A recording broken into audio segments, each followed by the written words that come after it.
Want to know what Europe does for you? Welcome to the European Parliamentary Research Service podcast on migration. Just as Europe's 2008 financial crisis exposed flaws in the monetary union, the 2015 refugee crisis revealed deficiencies and gaps in the EU's migration, asylum and borders policies. After the paralysis that followed the shock, the EU mustered the necessary courage to start a deep reform of its asylum and migration policies. But will it be better prepared than next time? Stay with us. In recent years, Europe has had to respond to the most severe migratory challenge since the end of the Second World War.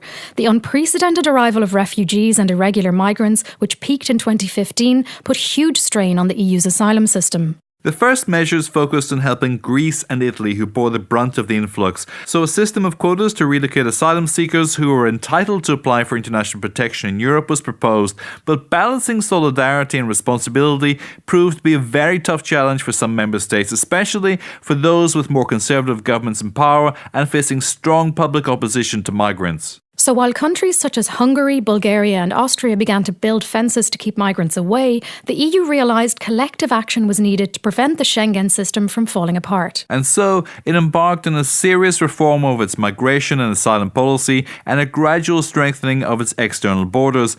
But before we move on to this, let's see what the EU's competences are in this field.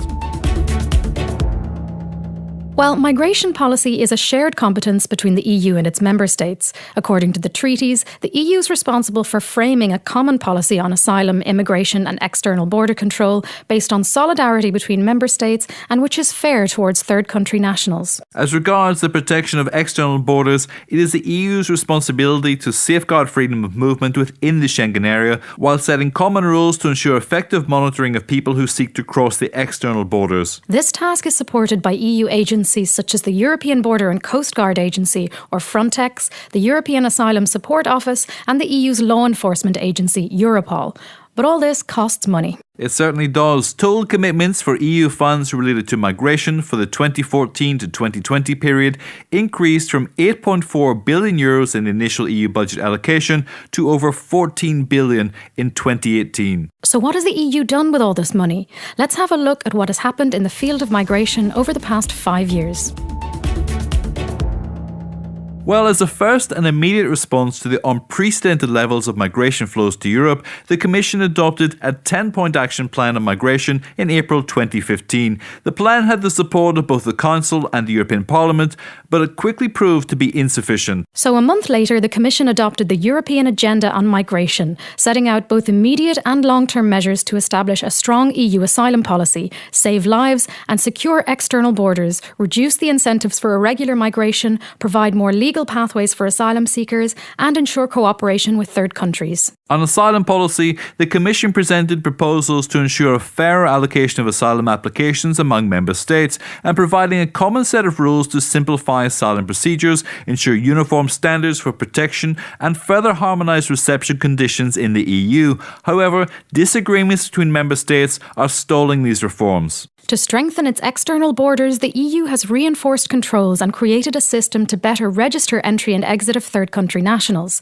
And one of the biggest achievements in this field was the creation of a European Border and Coast Guard Agency known as Frontex. As a result of these and other measures, irregular arrivals to the EU have been reduced by more than 90% since the height of the crisis. The EU has also adopted measures to save lives at sea and dismantle human trafficking and smuggling networks.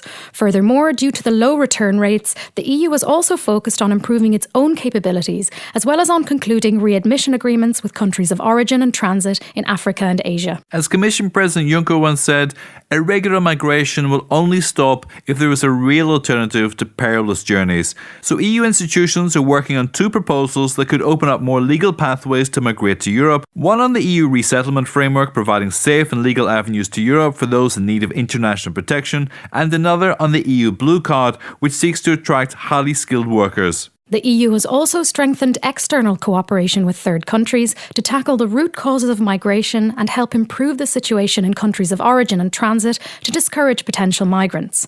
And in March 2016, it signed a deal with Turkey to limit the influx of irregular migrants entering the EU through this country. Today, the mass reception centres in Malta, Italy and Greece have mostly emptied, and the school gyms and army barracks have reverted to original functions. But concerns surrounding migration and asylum continue to dominate the public space and shape national and EU politics. Support of EU citizens for a strong EU involvement on this issue remains high, but it has dropped from 74% in 2016 to 72% in 2018. So what can we expect the EU to do in the future? Well, due to its geographical position and its reputation as an example of stability, generosity and openness against the background of growing international and internal conflicts, climate change and global poverty, Europe will no doubt continue to be attractive for asylum seekers and migrants. The EU must therefore combine a range of internal and external migration policy tools. What the European Commission calls an effective, fair and robust EU migration policy, adapted to future challenges, would give asylum to those who have the right to international protection but return those who don't, prevent loss of lives at sea, dismantle human trafficking networks, strengthen the external borders and open up legal migration channels as the best way to fight smugglers. This needs to be accompanied by a strengthening of external borders, including by making use of the opportunities offered by information technologies. But all this is only possible if matched with the appropriate funds. So we can expect contributions within the next EU budget for migration-related issues to be almost tripled. But will it suffice to ensure the EU is better prepared when the next migration wave hits Europe? You're listening to European Parliamentary Research Service podcast.